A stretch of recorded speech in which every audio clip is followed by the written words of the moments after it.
Hablábamos de este cambio comunicacional de gobierno.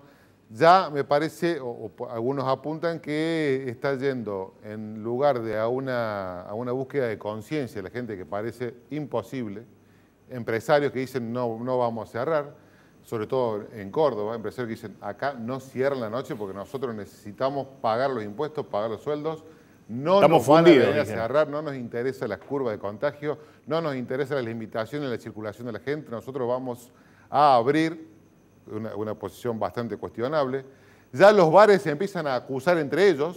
Acá tengo el bar de Diego que abre, no, pero el bar Bueno, de anoche Juan... clausuraron uno ahí en La Cañada con 700 personas adentro. Pero no sé por qué se exceden. Río Tercero tuvo que cerrar la noche porque no pudo controlar más a los bares ni discotecas.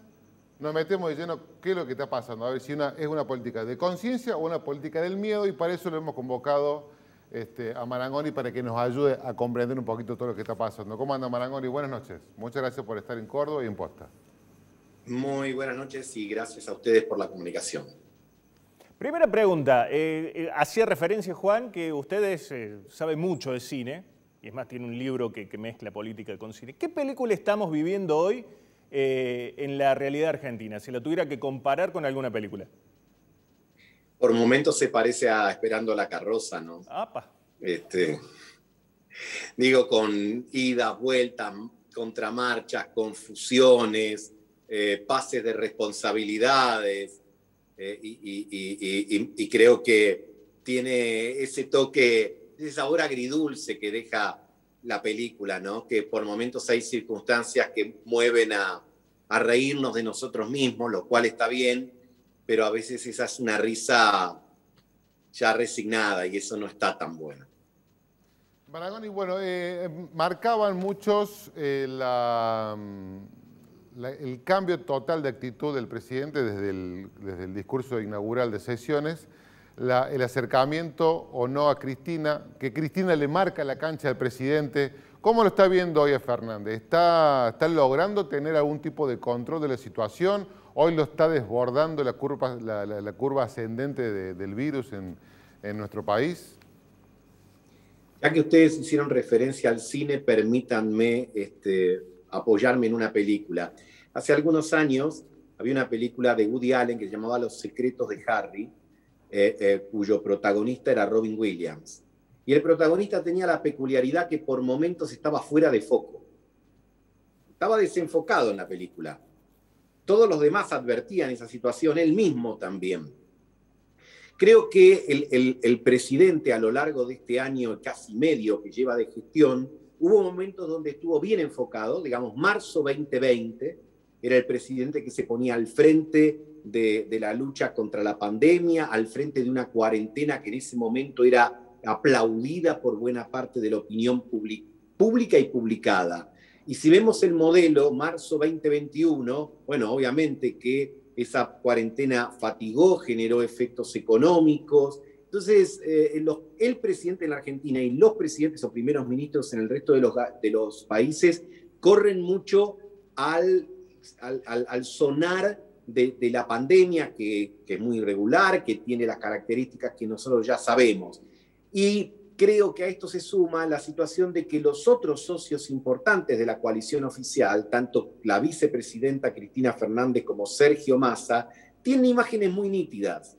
Uno puede coincidir o no con ellos, pero sabe bastante bien el juego y el contorno y el papel que buscan desempeñar. Y a lo mejor el presidente ha tratado de ubicarse por momentos en el centro, pero eso le trajo determinada rispidez con sectores más vinculados al kirchnerismo y ahora se recuesta más en ellos, lo que tiene cierta lógica porque en momentos de incertidumbre uno va a lo más seguro, pero eso también hace muchas veces reflexionar si no le hace perder el aporte propio y específico por el que fue convocado a la fórmula electoral oportunamente allí en 2019.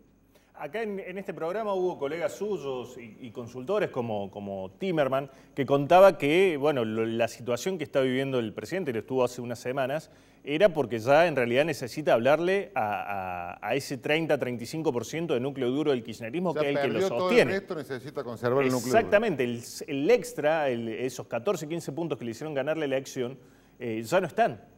Entonces necesita sostener esa base. ¿Coincide Marangoni con esto?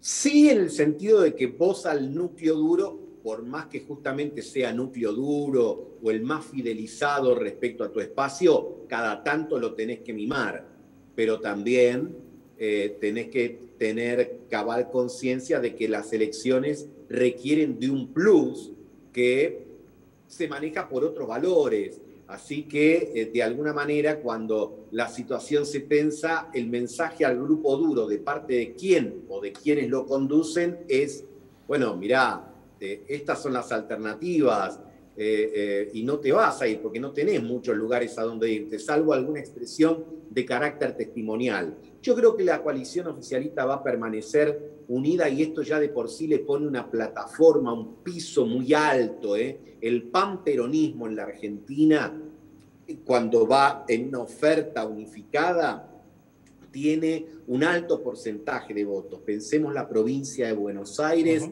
Cristina en el 2017, que estaba muy acorralada y sin embargo sacó el 40% de los votos allí.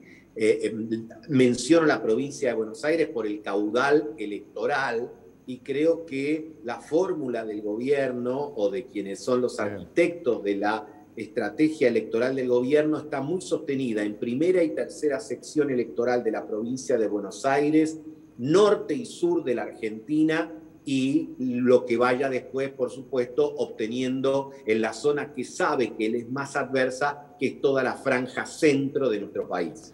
Marangoni, en un gobierno peronista, ¿cuánta inflación es la soportable?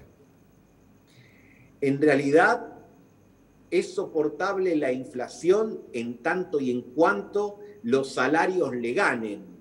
Fíjense, en el periodo 2011-2015, la inflación era alta, pero las paritarias acompañaban. Un puntito dos. Ahora, ¿cuál es el punto? Que entre 2015 y acá, como dijera el expresidente Macri, pasaron cosas, y entre las cosas que pasaron es que el salario perdió capacidad de compra en los últimos 3 años de manera ininterrumpida. Claro. Entonces, te encontrás ya un poco más lejos de la góndola. Entonces yo diría, desde el punto de vista económico, de cara a octubre o cuando se realicen las elecciones, ahora veremos si es octubre o noviembre, pero de cara a la próxima elección, el gobierno tiene a favor la recuperación económica con una amenaza dando vuelta, o dos, que la pandemia lleve a que la sociedad, no un decreto del gobierno, la sociedad restrinja sus movimientos y su circulación por temor si hay una segunda ola de envergadura, y luego la inflación. Inflación que empieza con 3 es mala noticia, la que empieza con 4 es peor. El gobierno necesita que a la brevedad la inflación como mínimo, en términos mensuales estamos hablando, empiece por lo menos con 2, porque si no se le complica. Entonces, si uno tiene que hacer un checklist y poner del lado del gobierno fortalezas y debilidades, en fortaleza es la unificación de la oferta electoral oficialista, los 2 bonos que ha recibido, el bono en dólares que le da el complejo agroalimentario, que ha visto subir más de $150 sus cotizaciones en los últimos meses. 6.000 millones que le va a dar el campo ahora. 6.000 millones que le va a dar el campo, la ayuda que viene del Fondo Monetario Internacional extra. Hay un compañero nuestro en la radio, Adrián Simeone, dice: yo cada vez creo que Dios es kirchnerista. Dice, no puede ser que tenga toda la suerte. Boom de la soja del gobierno que gobernaba. Bueno, otra vez vuelve a subir la soja. Sin embargo, con eso, a ver, para que tratemos de entender, ¿por qué entonces los bonos externos y está todo este clima del riesgo país que sube, con todos estos datos positivos de estos acuerdos, está esta situación de desconfianza en el país? Porque esos bonos externos que fueron renegociados el año pasado, en realidad van a empezar a cobrar en el 24, 25, 26, digo 2024, 2025, 2026. Y lo que quieren ver es el sendero que va a tomar la Argentina. Te dice, ok, yo te ayudé a patear la deuda. Vos me dijiste no te puedo pagar en el 21, en el 22, en el 23, te descomprimo. Pero ¿qué garantía tengo que en el 24, en el 25, en el 26, vos te vas a haber hecho un canuto una reserva, un chanchito alcancía, como me decían cuando éramos chicos, que va a permitir tu capacidad de repago. Entonces, esa duda, más otras cosas que quedan pendientes, el arreglo de provincias con su deuda, por ejemplo, Buenos Aires, más de 7.000 millones de dólares que todavía están en el tira y afloje, y después la política del gobierno respecto a dos cuestiones fundamentales que en el 2021 parece que las puede manejar como política inflacionaria. Una es contener el dólar, que en la Argentina es fundamental. El que no gobierna el dólar no gobierna el país. El año pasado... Sí, eso dice que es una política del gobierno, generalmente los gobiernos peronistas. Bancar el dólar, lo cueste lo que cueste hasta la elección. Después vemos. Obvio de todos, del gobierno peronista o no, que el peronismo, digamos, lo que tiene es más afinidad por el hecho de las regulaciones y hacerle menos rechazo a la idea de que si tenés que regular todo con cepo, super cepo, cepo extra large, lo hacés. A lo mejor en la coalición de Juntos por el Cambio hay más prevenciones y eso se deja como rompa en caso de incendio, que es lo que hizo la CUNSA en la última parte de la gestión de Mauricio Macri. Entonces, este tema, dólar, fundamental. Y el otro es atrasar tarifas. El ministro Guzmán quería actualizarlas en el orden de 29-30%. Acompañando el salario. Exactamente. Y el gobierno le dice no. O mejor dicho, una parte política del gobierno le dice no. Marangoni, año electoral. Retrasando tarifa y retrasando dólar fue lo que pasó el año pasado, encima con una economía baja y sin embargo un 38% de inflación. Digo, es como que en Argentina se queman todos los libros de receta.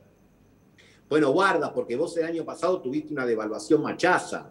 Digamos, arrancamos el año con 60 pesos y 60 y pico el paralelo y terminamos con 100 o 90 y pico el oficial y 150 el paralelo en diciembre. Entonces, eso es lo que estás viendo ahora que está pegando en precios. Porque el tema de la economía, a ver, si vos pudiese controlar todo por la mera voluntad, por decretos y leyes, la Unión Soviética no hubiese desaparecido. Claro. Las consecuencias de la economía, más tarde o más temprano, aparecen. Le cierro entonces, le consulto esto como un título final. ¿Nos tenemos que preocupar por estos incidentes que hay, estos cruces entre el presidente y la cumbre de Mercosur? Te diría que desde el punto de vista de lo inmediato, no. Desde el punto de vista del pensamiento estratégico de la Argentina, sí. ¿Por qué? Porque yo creo que ahí hay un mal encuadre. Argentina hizo el Mercosur con Brasil, Uruguay y Paraguay, pero ese no era el acuerdo de dos grandes que sumaron a dos pequeños. Ese es el acuerdo de un grande, un mediano, que somos nosotros, y dos pequeños. La lógica te indica que nosotros tenemos que articular con los dos más pequeños para contener el liderazgo de Brasil. Bien. Y de hecho empujarlo a Brasil a que lidere.